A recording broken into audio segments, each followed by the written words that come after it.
Look तुम कितना भी इंटरनेट पर कोप करते रहो कह करके looks don't matter, but the truth is कि लोगों को in general symmetry in nature पसंद आती है। कोई घर भी बनाता है तो वो सिमेट्रिकल घर बनाना चाहता है कि लेफ्ट साइड भी सेम दिखे, राइट भी सेम दिखे। Same works with humans. अगर किसी इंसान को दूसरा व्यक्ति ज्यादा सुंदर लगता है तो वो तब लगता है जब वो सिमेट्रिकल दिखता हो, खासकर चेहरे से, खासकर बॉडी से। अगर किसी की शरीर ऐसे है तो वो वेird लगता है, चाहे आप कितना भी कहते रहो लुक्स डोंट मैटर। इसीलिए आपकी जो फेस की सिमेट्री है ना, उसको फिक्स करना आपको बहुत ही ज्यादा इंपॉर्टेंट है। आगे मैं जो भी कहने वाला हूँ वो इस नींबू की तरह खट्टा कड़वा कौड़ा सब कुछ हो सकता है। इसीलिए अगर आप वीडियो को छोड़ना चाहते हो तो अभी छोड़ सकते हो, क्योंकि मैं क्या कर सकता हूँ। India greatest self destruction channel कौन सा है?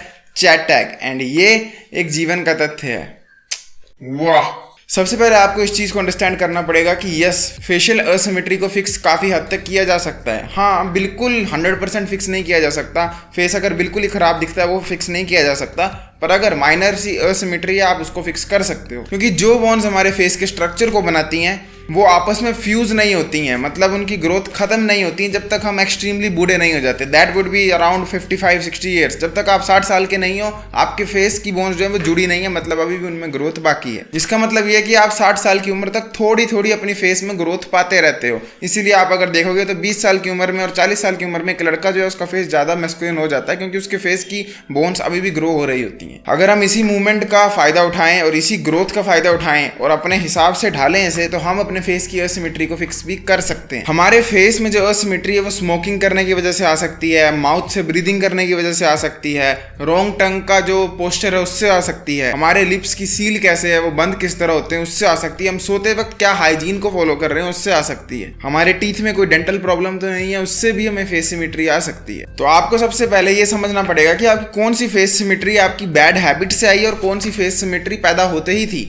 उसके लिए मैं आपको बेस्ट उपाय दूंगा कि आप अपने बचपन की फोटोज देखो, जब आप 8-9 साल के थे, उसमें देखो आपके फेस में तब क्या असिमेट्री थी और क्या वो अभी भी है। अगर वो अभी भी है आप शायद उसको फिक्स ना कर पाओ, पर अगर कोई नई फेस असिमेट्री आ चुकी है तो आप उसको फिक्स कर सकते हो। अगर मैं अपना बताऊं तो मेरे बचपन की पिक्चर से मुझे ये साफ पता लगता है कि मेरी लेफ्ट साइड की जो चीकबोन है वो ज़्यादा फॉरवर्ड थी और वो आज भी है। अगर मैं पास आके बताऊं तो तुम ध्यान से देख सकते हो कि मेरी एक आंख आज भी छोटी है और एक आंख आज भी बड़ी, जिसको मैं सैडली फिक्स नहीं कर सकता क्योंकि ये पैदाइशी ही ऐसी थी। 2014 में एक स्टडी की गई थी 147 पेयर्स ऑफ ट्विन्स में, ये पता करने के लिए कि क्या फैक्टर्स ऐसे हैं जिनसे उनका फेस अलग हो गया, इवन दो वो पैदा जब हुए थे दोनों का फेस सेम था। रिसर्च कंक्लूड होने के बाद हमको ये पता लगता है कि जो भी बंदा अपना पेट बेड पर लगाकर सोता था, मुंह को बेड पर लगाकर सोता था, उसका जो नाक था वो या तो इस तरफ जा रहा था या इस तरफ जा रहा था। मेरा जो भी ब्रदर अपनी पीठ के बल सो रहा था उसकी फेस की और नोज की सिमेट्री काफी हद तक सिमिलर थी उसके बचपन के रूप से। फिर जिन ट्विन ने अपने दांत निकलवा लिए थे सड़ने की वजह से या फिर किसी और रीजन से, उनकी भी फेस सिमेट्री खराब हो चुकी थी कंपेयर टू उन ब्रदर्स के जिन्होंने अपने दांतों के साथ कोई भी छेड़ाछाड़ी नहीं करवाई थी। वेयरएज जिस ब्रदर ने भी स्मोकिंग की थी उनका एक साइड का लेफ्ट या राइट का जो लिप का कॉर्नर था वो नीचे को हो चुका था, वेयरएज एक का ऊपर को ही था। इसीलिए आपको जो फर्स्ट स्टेप लेना चाहिए अपनी फेस की सिमेट्री को फिक्स करने के लिए या फिर उसको ज्यादा बर्बाद होने से रोकने के लिए, वो होना चाहिए कि आप अपनी पीठ को बेड से लगाकर सो, ना कि अपने पेट के बल सो,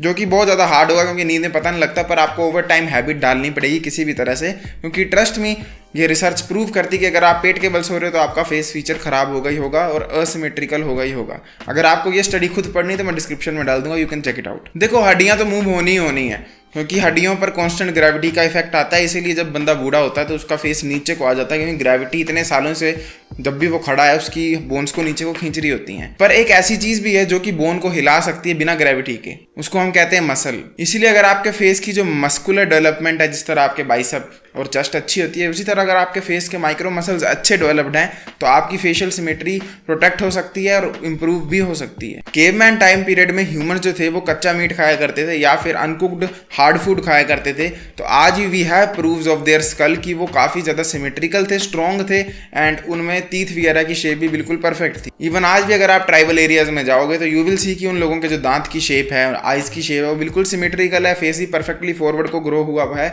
और कुछ भी रिसेस नहीं है मुंह में, क्योंकि वो लोग हार्ड खाना खाते थे तो उनको च्यूइंग ज्यादा करनी पड़ती, जिस वजह से उनके फेस के मसल ज्यादा डेवलप होते थे और उसी वजह से उनका जो पैलेट साइज है वो भी चौड़ा हो जाता है गाय की तरह। और आज भी ट्राइबल लोगों में आप देखोगे तो उनका जो पैलेट साइज है ये वाला, ये बहुत ज्यादा चौड़ा होता है। तो बेसिकली तात्पर्य ये हुआ कि अगर आपने बचपन से सॉफ्ट खाना खाया है तो फिर आपके फेस की जो ग्रोथ है, आपके फेस की जो चौड़ाई है, आपके फेस के जो मसल्स हैं वो उतने अच्छे से डेवलप नहीं हो पाए होंगे। So what can you even do to fix this? आपको अपने च्यूइंग मसल्स को यूज करना चाहिए ताकि वो ज़्यादा डेवलप हों। इट इज़ लाइक आपने कभी बाइसेप कर्ल मारा ही नहीं है तो ऑब्वियसली आपकी बाजू पतली हो गई होगी, बट अगर आप रेगुलरली फिर से बाइसेप की एक्सरसाइज करोगे तो it will grow. Same works with your face. इसीलिए मेक श्योर आप अपने च्यूइंग मसल्स को फिर से यूज करो, स्पेशली रियल फूड के साथ। स्ट्रॉन्ग फूड खाओ, मुश्किल चबाने वाला फूड खाओ। लाइक गन्ना एक बहुत ही अच्छा एग्जाम्पल मैं तुम्हें दूंगा, उससे आप अपनी च्यूइंग को और अपनी डेंटल स्ट्रेंथ को काफी इंप्रूव कर पाओगे। च्यूइंग का एक बहुत इंपॉर्टेंट रूल है, वो आपको ध्यान रखना चाहिए। आप सिर्फ यहीं से च्यूइंग ना करो, आप इन 2 दांतों से भी च्यूइंग करो। इट इज लाइक कि सिर्फ यहाँ से च्यूइंग नहीं करनी, you have to use these muscles too, क्योंकि यू हैव टू अंडरस्टैंड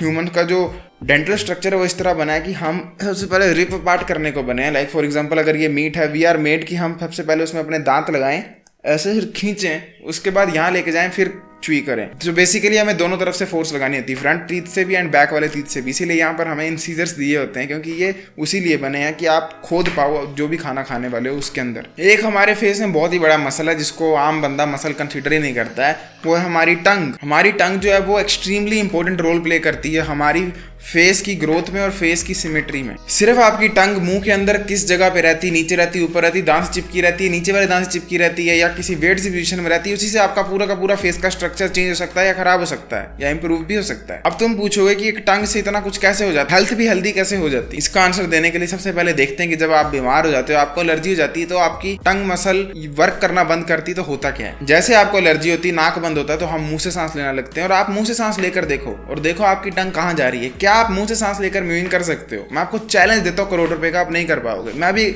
आपको ट्राई करके दिखाता हूँ। जीभ ऊपर लगाई, अब मुंह से सांस लूंगा, नहीं ली जाएगी, मेरे को जीभ नीचे करनी ही पड़ेगी। और जब आपकी टंग जो है वो सही पोस्चर पे नहीं होती, जो कि ऊपर है, तो फिर वो नीचे आ जाती है, और जब नीचे आती है तो आपकी ग्रोथ नीचे को होने लग पड़ती है। इसीलिए जो भी माउथ ब्रीदर है उनका मुंह लंबा हो जाता है और पीछे को हो जाता है। आप किसी भी माउथ ब्रीदर की फोटो देख लो, मैं कुछ अटैच कर देता हूँ, जस्ट सी, इन सब का मुंह लंबा हो चुका है और नीचे को हो चुका है, पीछे को हो चुका है। और आपने ऐसे टाइप के चेहरे बहुत लोगों के देखे होंगे, उनको आप पूछ कर देख लेना एक्सपेरिमेंट में, मुंह से ही सांस लेता होगा। अब तुम कहोगे यार लुक्स की ऐसी तैसी बात करता है, पर यू हैव टू अंडरस्टैंड कि सिर्फ लुक्स की बात नहीं, एस्थेटिक्स की बात नहीं। अगर आप मुंह से सांस ले रहे हो टंग नीचे, तो आप अपनी हेल्थ के साथ भी खिलवाड़ कर रहे हो। तो इसके बारे में करना क्या चाहिए? आपको अपनी टंग का पोस्चर सीधा करना चाहिए। मैं म्यूइंग की वीडियो ऊपर कहीं डाल दूंगा, वो देख लो, और मैंने जैसे बताया वैसा कर लो। मैं फिर तुम्हें याद दिला रहा हूँ, ये पोस्चर है, कोई एक्सरसाइज नहीं है कि कितनी देर करनी है। पोस्चर, पीठ सीधी रखनी तो जीवन भर रखनी है, ये नहीं है कि 5 मिनट रखनी है या हफ्ते में 3 दिन रखनी है। ये यूज करो, ये प्लीज ब्रेन सेल्स दिए भगवान ने, इसको इस्तेमाल करो।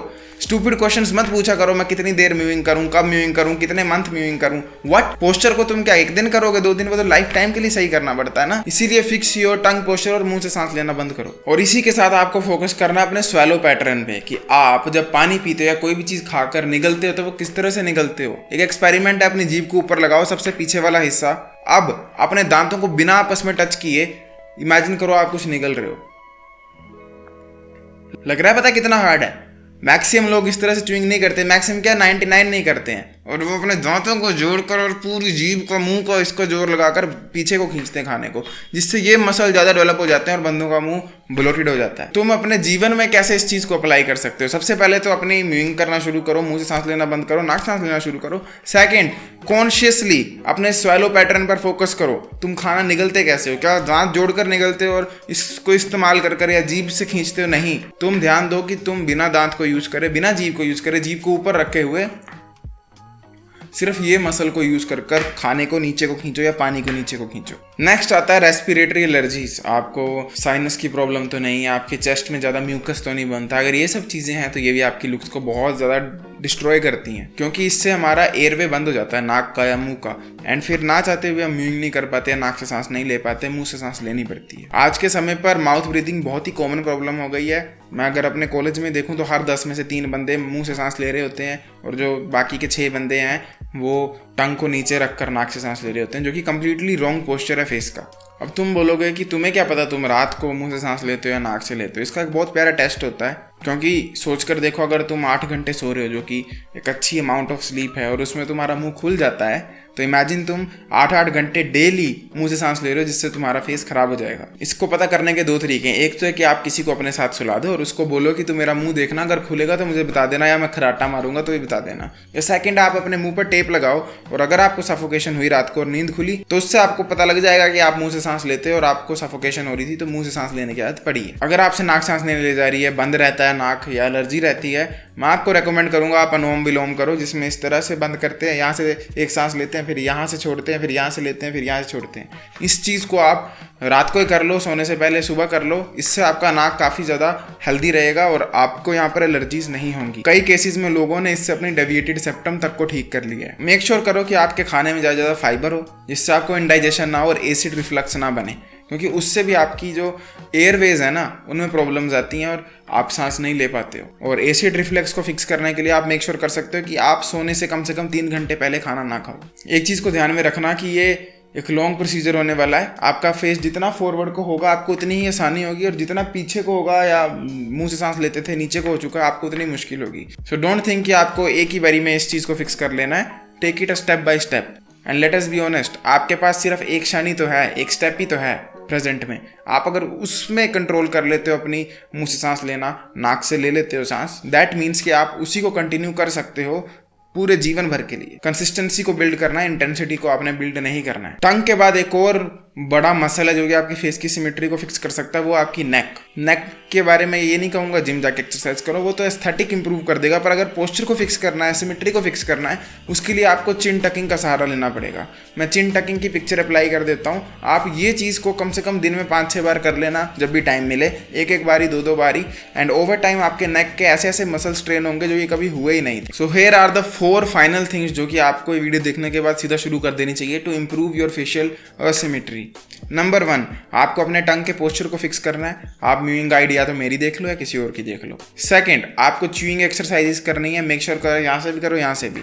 एंड साथ में ही आप हार्ड फूड को इंक्लूड करो अपने खाने में। सिर्फ पेप्सी कोला मत पीते रहा करो। ट्राई टू फाइंड फूड जिसको चबाना पड़े मुश्किल हो चबाने में। थर्ड, अपनी स्वेलिंग को ठीक करो, मतलब निगलते किस तरह खाना या पानी। तो इसका मैं फिर से याद दिला रहा हूँ तुम्हें, अपने दांतों को बिना टच किए और जीभ को ऊपर रखकर आपने खाने को या पानी को निगलने की कोशिश करनी है। अगर निगला जा रहा है तो उसी को कंटिन्यू करो, नहीं निगला जा रहा है तो प्रैक्टिस करो और इम्प्रूव करो। और प्रैक्टिस के बाद भी नहीं निगला जा रहा है तो विजिट अ डेंटिस्ट और उसको बताओ दांतों में कुछ प्रॉब्लम है, एक आगे या पीछे जो भी है वो फिक्स करके देगा। एंड लास्ट, अपनी ब्रीदिंग को फिक्स करो, क्योंकि रेस्पिरेटरी एलर्जीज जो है ना, जो कि छाती से नाक के द्वार में होती हैं, अगर वो हुई तो उससे आपकी सांस लेने में प्रॉब्लम होगी। तो उसके लिए बेस्ट तरीका बताया अनुलोम विलोम। और रात को सोने से 3 घंटे पहले खाना मत खाओ, क्योंकि फिर वो एसिड रिफ्लक्स करता है और आपकी सांस को खराब करता है। बाकी मेरी बात माननी तो मान लो, अदरवाइज लेमन कोने में पड़ा है, चूस लो। और ये एक जीवन का तथ्य है। वाह, मैंने एक आर्टिकल लिखा है कि ऐसी कौन सी क्वालिटीज जो कि वुमेन को मैन में बहुत ही पसंद आती हैं। आप उसको फ्री में पढ़ सकते हो। Check out the link in description और पिन्ड कमेंट। अगर आप इंटरेस्टेड हो मेरे साथ 1-to-1 कोचिंग कॉल में बात करने के लिए, check out the first link in description में मेरा आपको insta page and Discord server मिलेगा।